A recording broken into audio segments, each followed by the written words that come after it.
Hello students, आज हम ninth class की poem the road not taken की स्टडी करेंगे, जिसके पोएट हैं रॉबर्ट ली फ्रॉस्ट। ये अमेरिकन पोएट हैं और ये एक सिंबॉलिक पोएम है। ठीक है, मतलब प्रतीकात्मक, यानी इसका जो सेंस है, भावार्थ है, वो कुछ और है, और जो उसका वर्डली मीनिंग है, शाब्दिक अर्थ है, वो दूसरा है। ठीक है नहीं?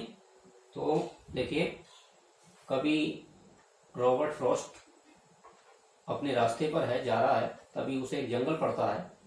ठीक है, और जंगल जैसे शुरू होता है तो रास्ता दो जगह डाइवर्ट होता है, तो वो डिसीजन नहीं ले पा रहा है कि कौन से रास्ते को वो चूज करे जिस पे उसे आगे बढ़ना है।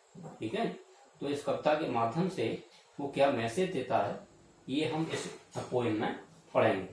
देखिए, पोएम है, two roads diverge in a yellow board and sorry I could not travel both and be one traveller long I stood to where it bent in the underground.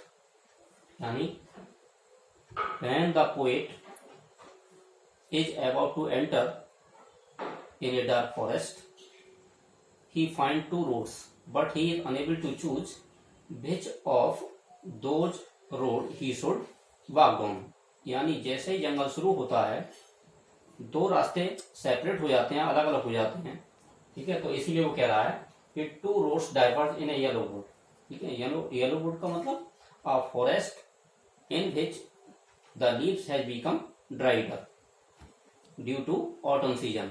यानी पतझड़ की ऋतु के कारण जो जंगल है उसकी पत्तियां पीली पड़ चुकी हैं, और इसीलिए उस जंगल को कभी क्या कह रहा है, येलो वुड। येलो वुड का मतलब येलो फॉरेस्ट, पीला जंगल। जैसे ही वो जंगल शुरू होता है तो जंगल के गेट पर, जंगल जहां बिगिन होता है, वहां पर रोड कह रहा है डाइवर्ज। डाइवर्ज का मतलब सेपरेटेड। ठीक है, दो भागों में दो रास्ते वहां से डाइवर्ज होते हैं, अलग अलग होते हैं। तो कह रहा है, and sorry I could not travel both as the poet is all alone. कभी अकेला है, he can not travel on both ways, वह दोनों रास्तों पर नहीं चल सकता। ठीक है, so he has to decide one path, उसे एक रास्ता चूज करना है। But he is in dilemma, in confusion, वह भ्रम की स्थिति में है, वह नहीं समझ पा रहा है कि कौन से रास्ते को ही शुड चूज, कौन से रास्ते को उसे चूज करना चाहिए। And be one traveller, traveller passenger, यात्री। अब चूंकि वो अकेला यात्री है, दोनों रास्तों पर वो नहीं चल सकता, तो इसीलिए लॉन्ग बाई स्टूड, काफी देर तक वो वहां खड़ा रहा। ठीक है, क्यों खड़ा रहा? क्योंकि वो सोच रहा है कि इनमें से कौन सा रास्ता उसके लिए ज्यादा सुटेबल है, ज्यादा अच्छा रहेगा। To where it bent and looked down one as far as I could, and he began to look it carefully as far as he could. ठीक है, और उतनी दूर तक ये ऐसे देखता रहा दोनों रास्तों पर, दोनों रास्तों को, जितनी दूर तक उसे दिखाई दे रहा था। ठीक है, क्यों?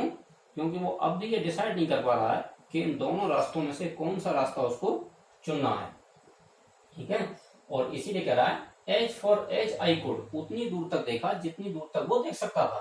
टू वेयर इट बेंट, और कहां तक देख सकता था? To where it bent, bent का मतलब वेयर इट कर्व्ड, कर्व्ड का मतलब मुड़ना, जहां पर ये मुड़ रहा था। कहां पर? In the undergrowth. अंडरग्रोथ का मतलब बुशेस अंडर द ट्रीज, यानी पेड़ों के नीचे जो झाड़ियां थी, ठीक है, घनी झाड़ियां, डेंस बुशेस, जो घनी झाड़ियां थी, वहां तक इसे रोड दिखाई दे रहा था। ठीक है, और after those dense bushes he was unable to look anything, वो कुछ भी नहीं देख पाया। ठीक है, एक मोड़ था आगे, वहां तक उसे ये रास्ता स्पष्ट दिखाई दे रहा था, यानी मोड़ से आगे उसे कुछ भी दिखाई नहीं दे रहा था। आगे देखते हैं, and having then took the other just as fair and having perhaps the better claim, then took the other, और फिर दूसरे रास्ते को देखता है वो, जस्ट एज फेयर, फेयर का मतलब ये भी रास्ता उसे अच्छा लग रहा था। And having perhaps the better claim, ठीक है, बेटर क्लेम का मतलब ये भी, ठीक है, ज्यादा सुटेबल लग रहा था उसे, ज्यादा बेटर लग रहा था, ज्यादा अच्छा लग रहा था। ठीक है।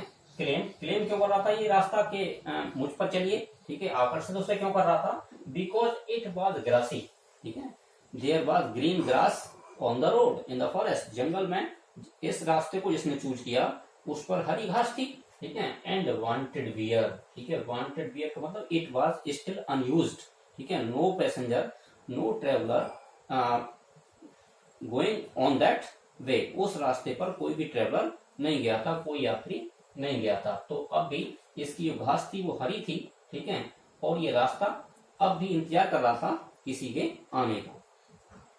दो as for that the passing there, ठीक है, had worn them really about the same, तो कह रहे हैं हैड दो, यद्यपि as for that the passing there when the poet march forward for a little distance, जब कभी थोड़ा सा आगे बढ़ा उस रास्ते पर, तब उसे एहसास हुआ, क्या एहसास हुआ कि had worn them really about the same, them किसके लिए आया, दोनों रास्तों के लिए, ठीक है, एक तो वो रास्ता जो उसने पीछे छोड़ दिया, ठीक है, जिसको उसने नहीं चुना, और एक वो रास्ता जो उसने डिसाइड कर लिया कि इस रास्ते पर वो अब जाएगा, ठीक है। तो कह रहा है when he march forward a little, ठीक है, for some distance in the forest on one way, he felt that this way was the same, there was no difference between the both roads, both ways means the road which he left was the same, और दोनों में कोई भी अंतर नहीं था, यानी वो रास्ता जो छोड़ चुका है जिसको वो नहीं बढ़ा वो भी ऐसा ही है, और जो दूसरा रास्ता है वो भी बिल्कुल ऐसा ही रास्ता है। क्लियर, आगे देखते हैं। And both that morning equally lay in leaves, no step had trodden black. Oh, I kept the first for another day, yet knowing how way leads on the way, I doubted if I should ever come back. अब देखिए, and both that morning equally lay, ठीक है, अब आगे जाकर, ठीक है, कभी को ये एहसास होता है that there is no difference between both the roads, दोनों रास्तों में कोई डिफरेंस उसे नहीं लग रहा है, ठीक है, उस सुबह दोनों रास्ते सेम हैं। In leaves no step had trodden black, यानी the leaves on that road are still green, it seems as if no passenger no traveler has stepped on them, ठीक है, यानी उसे अब एहसास हो रहा है कि इन दोनों रास्तों में से इस रास्ते पर भी किसी ने अभी भी कोई कदम इन पत्तियों पर नहीं रखा है, जो घास है पत्तियां हैं कलर में सेम है, यानी ग्रीन है अभी वो।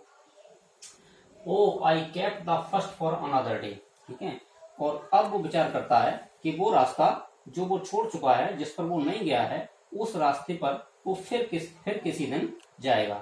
ही will travel on the other way on some other day, यानी उस रास्ते पर वो किसी दूसरे दिन जाएगा, फिलहाल वो इसी रास्ते को चूज करता है।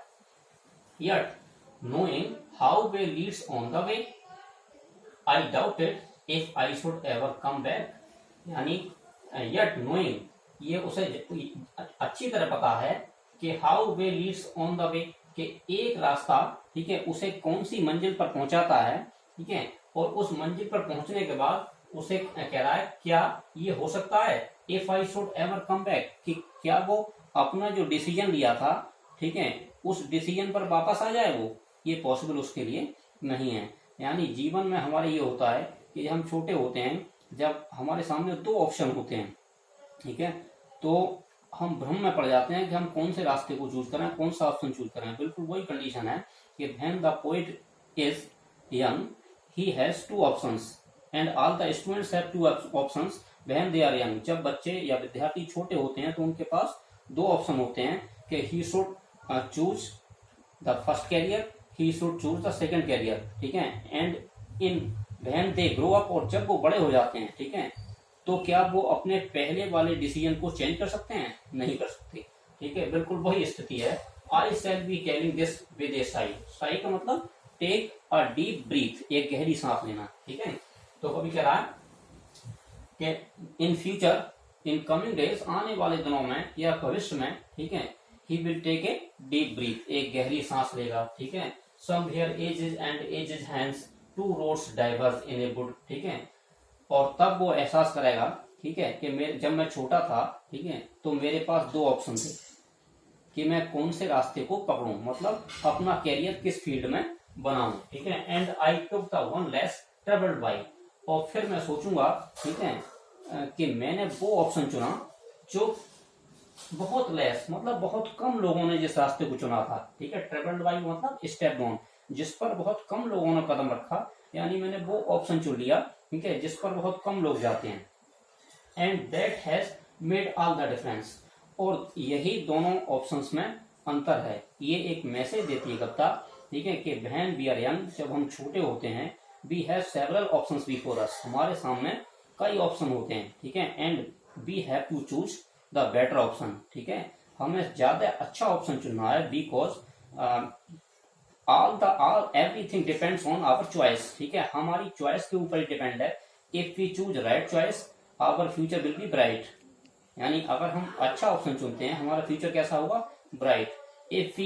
If our choice is wrong, ठीक है, अगर हमारी चॉइस गलत हो जाती है, ठीक है, our future is full of darkness, ठीक है, we are fully unable to understand what we should do what we should not do, ठीक है, हम क्या करें क्या ना करें, ठीक है, ये हम समझने में असफल हो जाते हैं। If our choice is wrong, if our choice is not selected carefully, अगर हमारी चॉइस केयरफुली सावधानी पूर्वक हमने नहीं चूज किया है ऑप्शन, ठीक है, तो हमें we have to regret one day, हमें एक दिन पछताना ही पड़ता है। So this is why when we have option we should choose one option in better way, very carefully, very attentively, हमें बहुत ध्यानपूर्वक, बहुत अटेंटिवली उस ऑप्शन को चुनना चाहिए जो बेटर है, जो हमारे फ्यूचर को ब्राइट कर सके। Thank you. तो ये थी poem the road not taken. Thank you.